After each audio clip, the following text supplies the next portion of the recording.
check.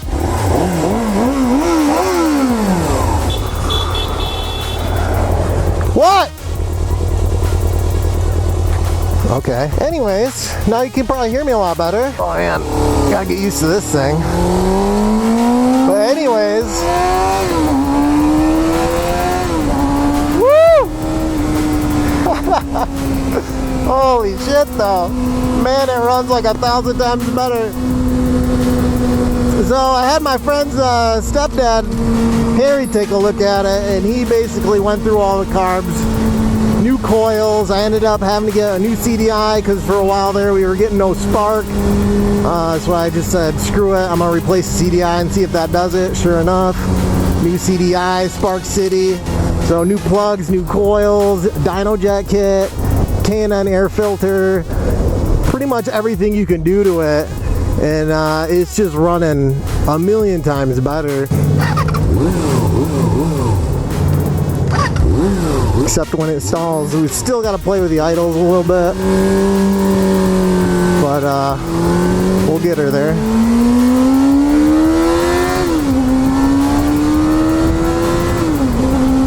The main thing is just the idles, and I might be able to adjust the idle screws on the carbs and get that a little bit.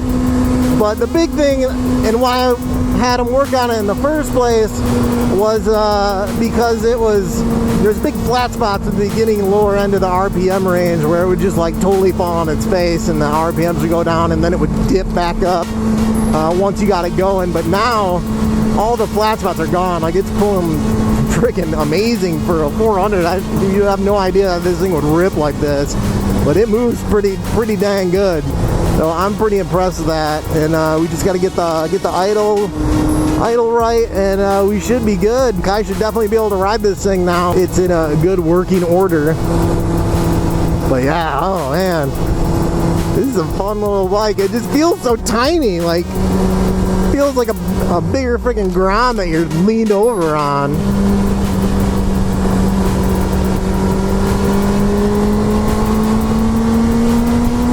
Guys, we'll be able to enjoy some dual vlogs real soon on the big bikes.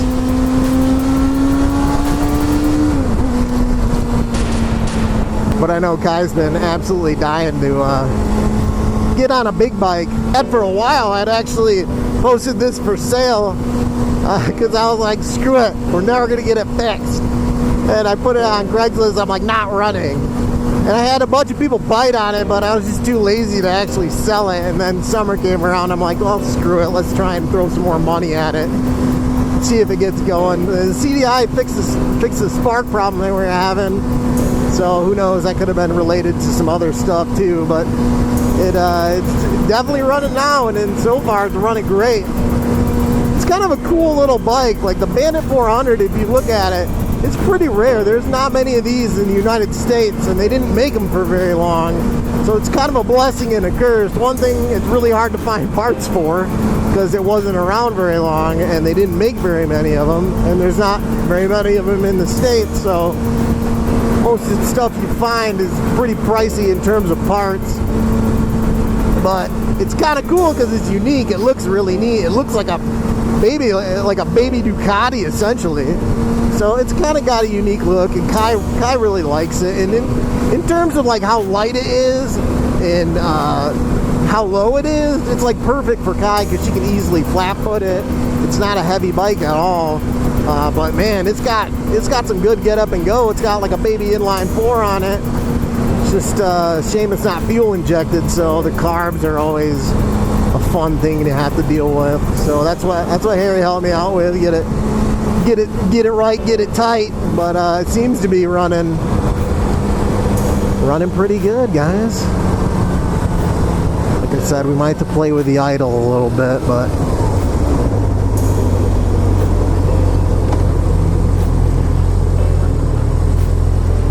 put some miles. This thing's only got 11,000 miles.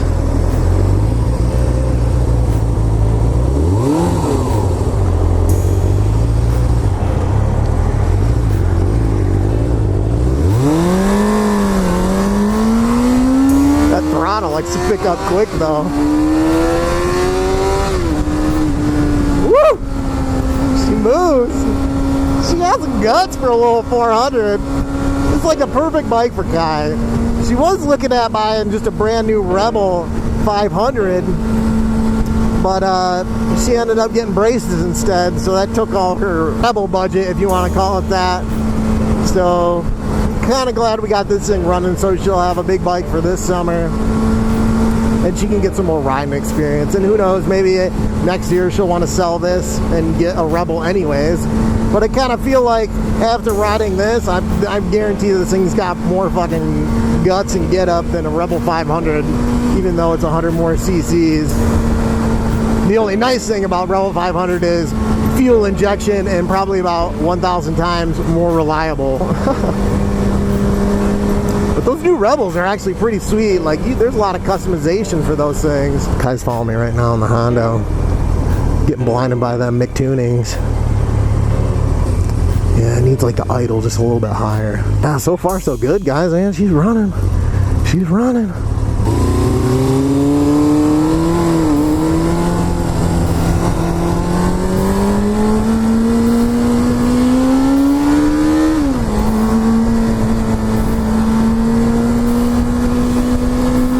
We'll have to do some, I'm just taking back roads home right now, but we'll have to definitely do some highway rips with this thing. I just want to make sure, she works out in Holland, so she actually takes this highway right here all the way to work. I just want to make sure that when she's ready to, that, you know, there's no weird wobbles or anything. But when I was test riding it before, I got it up to 85 pretty easily, and it felt solid as hell, like locked down. So not too concerned. I'm sure it'll do fine on the highway.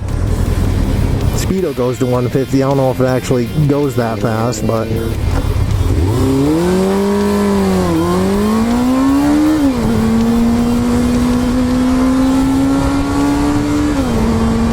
oh yeah, man, she is a smooth rider. I'll tell you what. I don't know what's been gone longer, the Bandit or Shade Tree's Rocket 3. Glad to see he's got that bike back though, man. That thing looks great, Shade Tree. I love it. And I know Kai's gonna absolutely love riding this one, guys. So dual vlogs real soon. I know when I get home, she's gonna want to rip this thing around the neighborhood. I was in the middle of working out, and Harry said it's ready. Well, actually, Harry said it's not perfect, but it's pretty close. So probably just the idle thing mainly, but we'll play with that a little bit. He said just take it home, play with it a little bit, see how it goes, and then we can just make adjustments from there. But so far, I mean, it's running 1,000 times better than when I bought it. So definitely happy about that. Now I'm gonna have to make room in the garage, guys. 4 bikes. We got the 4 bikes full house in the tiny ass garage.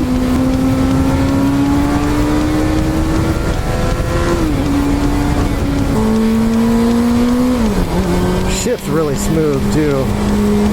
I mean, it should, because I did an oil change and then it didn't ride for like 2 years, so should have some pretty fresh ass oil in it. Oh, fucking huge pothole.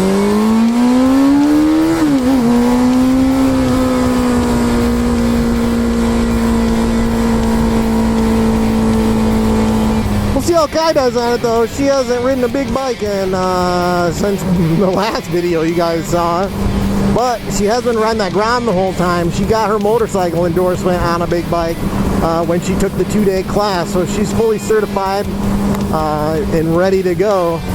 And plus now she's had all the experience from the Grom, which is going to translate directly to this because everything is the same. It's just a different bike. You got to get used to where the clutch engages on this bike, how the throttle acts on this bike. So there's some getting used to on bike-to-bike basis, but really it should all translate over, and I think she'll do absolutely fine, really. The front brake on this thing, for being a single rotor brake up front on the wheel, like it's strong. Like I grabbed it and I was like, damn, that grip's good. So just getting to know the bike you're riding. So take it easy at first, kind of baby everything until you just get used to all the factors of the bike. But I think she'll do great. It's riding great. Like, I have no qualms about her taking this out and having it not be safe or having me worried about her safety. Looks like I beat the rain, or at least the rain passed over because it was calling for rain. So I was like, oh, let's go get it. Let's get it before I get dumped on. She let me ride it home only because A, there's that muddy dirt road I left on. B, she hasn't rode it in a really long time. And C, just in case something did go wrong or it breaks down or something catastrophic failure, I'd rather me be on it than her. So I'm just gonna ride it back to the house here, and then she's, you know, somewhere more comfortable, area that she knows, a little bit slower streets on the side streets that she can get acclimated to it again, get used to the clutch again. You know, the main thing of just getting going, learning the clutch, getting going from a stop. That's the real key. So that's the only reason I'm riding at home and not her, guys. Man, she's riding smooth though, man. I got a grin ear to ear right now. I know Kai's going to too. Dang, GSXR, homie, what's up? What's up? What's up, Icon? What's up, Icon? What you doing, boy? You wanna race me? You wanna race me? Little baby Bandy?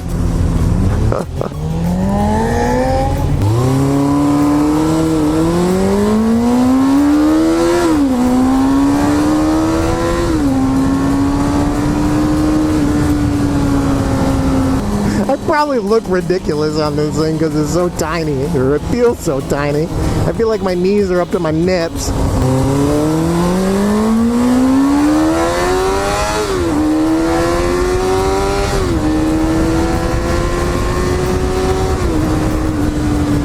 Oh yeah, she'll do 80, no probs. No probs. Woo, the band is back in town! Man, it runs really smooth though. Like, this bike is smooth. There's like no vibrations or nothing. I'm impressed.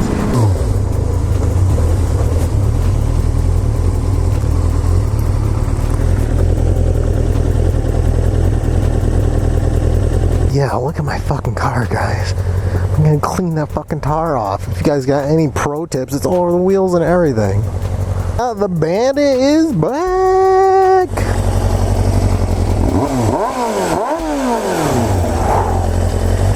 Oh man! She's ripping! You see that ripping? She's ripping! Fun, huh? Oh, it rides great! Solid, it's like a bullet. It's like a bullet. Give me a good thumbnail. More butt. We need more butt. Oh, there you go. That's a thumbnail. I'm gonna follow her. I'm gonna follow her on the Z in case we get some more epic crash footage. Just kidding, babe.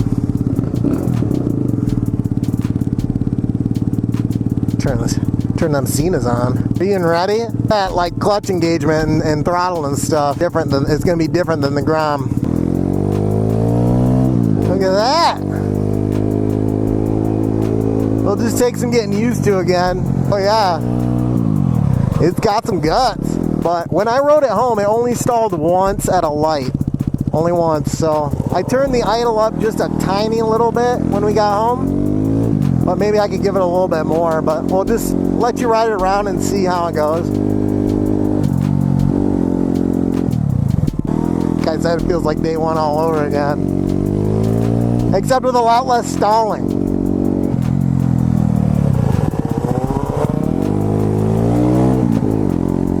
Sorry, I told everybody we'll see if we get some epic crash footage again. It's like one of my videos with the highest views. Girlfriend crashes motorcycle. Clickbait. Chick was like straight point at you. She's like, look at that boss. Look at that boss. Woo! Big red over here. But yeah, shifts good, doesn't it? No flat spots in the RPMs. It rides good. The only thing is a little bit of that idle, but even that isn't terrible at all. That's what I was saying on the way home. I was like, it's kind of like all the concepts are the same, but the engagement of the clutch is different than the Grom you've been riding forever. The throttle is different than the Grom, just the bike itself. So just the more you ride it, the more comfortable you'll feel. But at least now it's home and it runs, so you can rip around the hood and around town and just get good. Woo. Top speed drags are over there. Give it a rip, babe. Get it up. Oh man, C125 is getting smoked.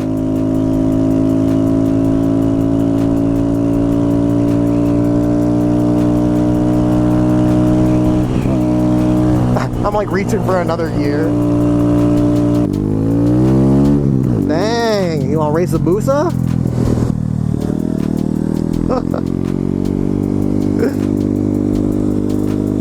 Looks like you're doing good. The boost is loose. It's like I told you all that Grom riding would pay off. You jump right on that thing, even though it's like a little twitchy with the I feel like the throttle and the clutch are a little twitchy, but as soon as you ride it more, you get the feel of it. It rides good. We got to figure out how we're going to fit that thing in here. Full house. Call me Danny Tanner. Oh, we should probably get your real legal plates on there. Tags on there, too. Back in biz, though, babe. Yeet. When the dual vlogs.